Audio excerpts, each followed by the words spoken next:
En Autriche, les partis traditionnels ont déçu les électeurs qui se sont tournés vers l'extrême droite. Les analystes politiques expliquent le succès du FPE par la clarté de son message et sa position de fermeté sur la question des migrants qui lui ont permis de se différencier des autres partis. I think that migration itself is not the major issue, the major problem. It is probably one of the most visible changes. That's why people resist and react to it in a more emotional way. But what the actual problems are is the crisis of the health systems, education systems, administrative systems. Les dernières élections en France et en Allemagne ont elles aussi été marquées par la poussée des partis d'extrême droite. Jusqu'à présent en Autriche, le Parti de la Liberté, le FPE, a joué un rôle politique au niveau local. Aujourd'hui, le FPE est le premier parti du pays et c'est la première fois depuis la Seconde Guerre mondiale. Reste maintenant au chef du parti d'extrême droite à mener des tractations dans l'espoir de former une coalition, faute de quoi il serait exclu du pouvoir. To become Austria's new leader, the Freedom Party's Herbert Kickl will need a coalition partner to command parliament majority. With political parties balancing clashing ideologies with the need for a functioning government, Austria's political future is up in the air. Euronews, in Vienna, Austria, Jan Husar. C'est un succès électoral de plus pour l'extrême droite en Europe.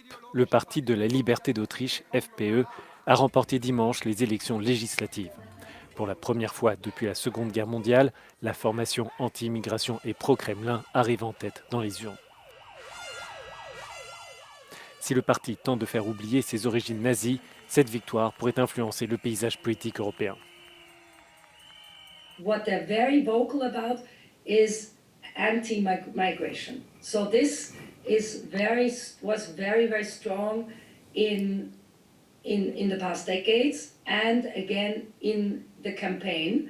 And one can speculate. One still has to really look at these results and also look at polls, opinion polls, why people voted the way they voted.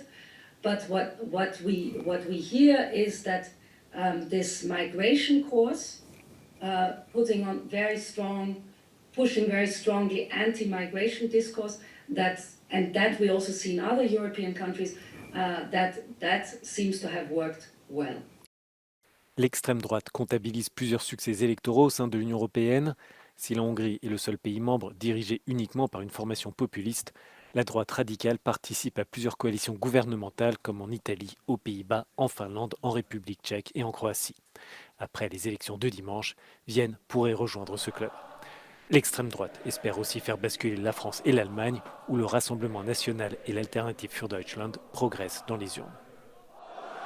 For Europe at large, we see that there is, of course, a shift to the right, and we have to ask ourselves the question, why? And what to do about it. I think what is also very important is that it's very clear you cannot no longer ignore this and go back to business as usual. Il est trop tôt pour savoir si le FPE participera à la prochaine coalition gouvernementale à Vienne. Ce succès pourrait toutefois influencer à moyen terme l'agenda de l'Union avec un durcissement des politiques migratoires, mais aussi une remise en cause de l'ambition du pacte vert. En revanche, les partis d'extrême droite européens sont divisés sur l'attitude à adopter à l'égard de la Russie.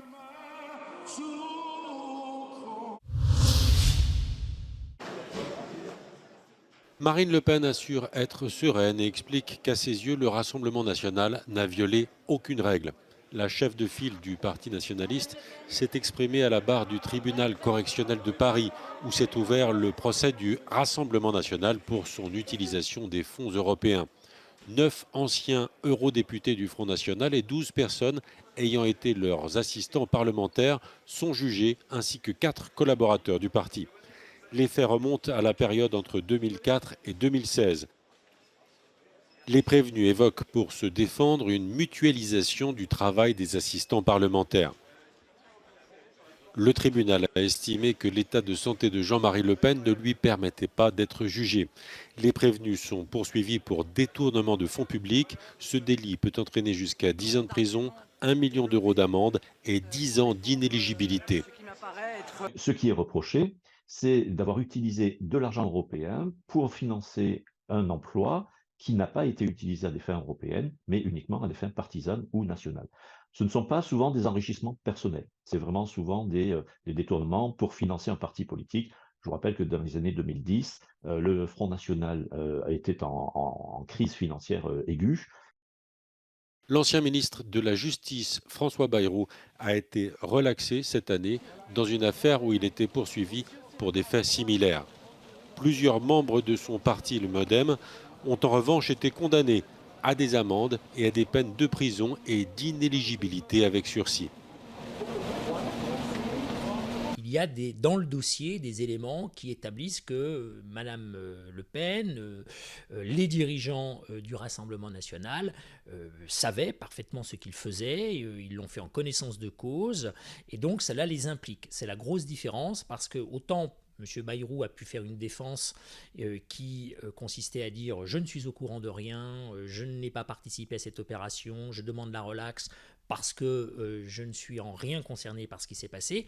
Autant en ce qui concerne Mme Le Pen, la défense ne peut pas être la même. The trial opening today in Paris comes after Marine Le Pen's political party increased their number of MPs in France's National Assembly in the recent snap election. But it could also shape Marine Le Pen's political future. Recent polls have her as the top candidate among French voters, and the trial, which will last for 2 months, could determine whether or not she can run in the 2027 presidential election. This is Lauren Chadwick reporting for Euronews. L'armée israélienne a entamé une opération terrestre dans le sud du Liban aux premières heures de la journée de mardi. Elle a déclaré dans un communiqué qu'elle menait, je cite, des raids terrestres ciblés dans des villages proches de la frontière israélienne. Dans ce communiqué, Tsahal indique qu'elle frappe des cibles du Hezbollah et que des unités de l'armée de l'air et de l'artillerie mènent des attaques pour soutenir les forces au sol. L'armée israélienne avait déjà lancé de petits raids terrestres contre le Hezbollah dans la nuit de lundi à mardi et bouclé des localités le long de la frontière nord, ce qui laissait présager l'imminence d'une opération de plus grande envergure. Dans le même temps, la banlieue de Beyrouth a subi lundi soir de nouveaux bombardements ciblés. Auparavant, l'armée israélienne avait donné de nouvelles instructions aux habitants de 3 immeubles du sud de Beyrouth, leur demandant d'évacuer immédiatement les lieux. L'armée israélienne n'a pas donné de détails sur la durée de l'opération terrestre, mais a indiqué qu'elle s'entraînait et se préparait depuis des mois.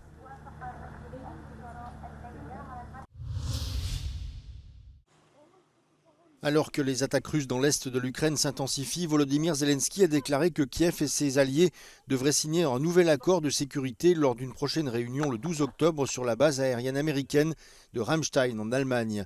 Cette déclaration intervient après que le président ukrainien a présenté son plan de victoire aux 2 candidats à la présidence des États-Unis lors d'une récente visite à Washington. Готуємось також і до підписання ще однієї безпекової угоди для України вже 27-ї. Провів сьогодні ставку кілька ключових питань.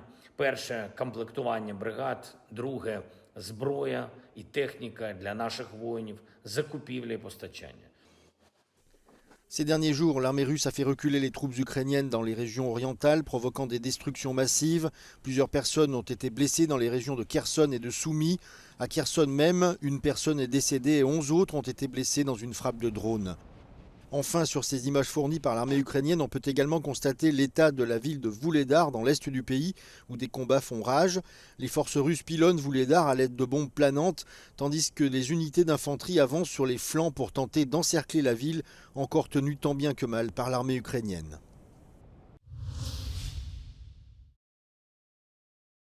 La police italienne a arrêté ce lundi 19 personnes accusées de former des groupes mafieux liés au monde du football.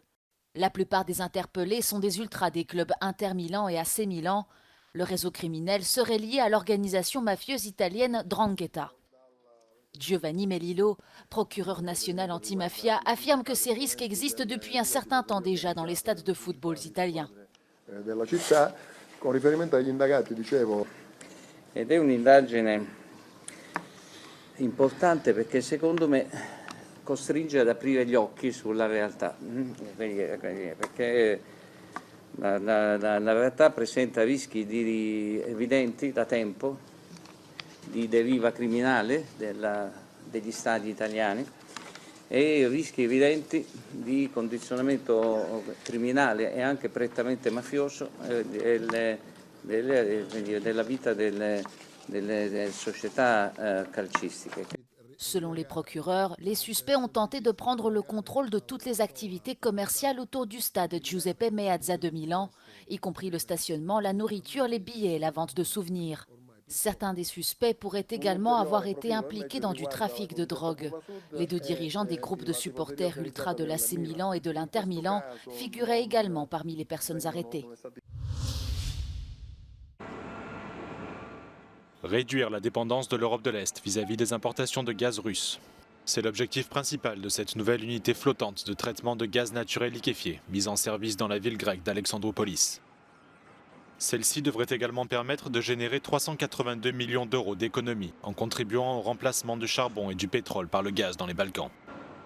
Le projet comprend par ailleurs un vaste réseau de gazoducs sous-marins et terrestres. Ils permettront de faciliter l'importation de gaz naturel en Grèce et son transport vers les autres pays d'Europe du Sud.